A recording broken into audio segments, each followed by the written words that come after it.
Bukas na sisimulan ang pamamahagi ng ayuda para sa mahigit 100,000 tricycle driver sa Metro Manila.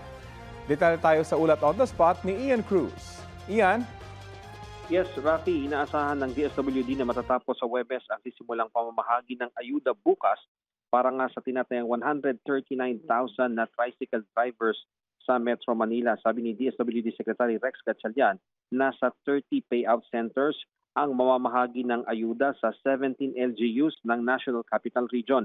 Ayaw din daw nilang makaabala, Rafi, sa pamamasada ng mga tsuper ng tricycle. Kaya nga may schedule na ang mga ito sa pagkuha ng ayuda. Sabi ni Gatchalian, nasa 700 million pesos ang pondo na inilaan para rito na bahagi ng AIX o Assistance to Individuals in Crisis Situations. Tanging lisensya lamang at photocopy nito ang kailangan ng tsuper para nga sa physical na payout.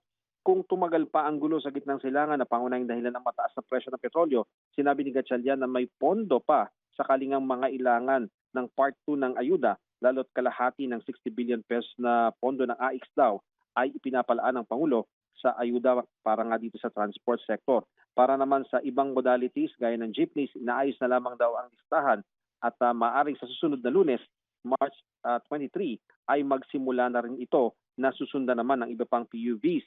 Sabi naman ni DOTR Secretary Giovanni Lopez, inaasikaso na rin ang paglalabas ng 2.5 billion pesos na pondo na nakalaan naman para sa fuel subsidy.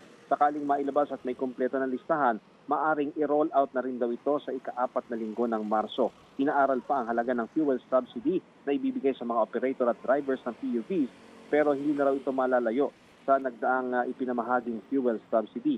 Target din ng LTFRB na ibigay ang subsidy sa pamamagitan ng e-wallets para nga mas maging mabilis at convenient sa mga benepisyaryo. Kinakausap naman ng DOTR ang mga toll operator para pababain muna ang kanilang toll fees para makatulong sa publiko, kasama na siyempre ang transport sector. Ayon kay Secretary Giovanni Lopez, kahit may mga ayuda na, nakikita pa rin nila na magkakaroon ng petisyon para sa fare increase sa PUVs, lalo't para ito sa kanilang sustainability, pero kailangan daw may balance ang fare hike sa kakayanan naman ng mga commuters na mabayaran ang pamasahe. May inaaral din, Rafi, na libreng sakayang DOTR na gagawin daw kapag peak hours para nga higit na matulungan naman ang mga commuters.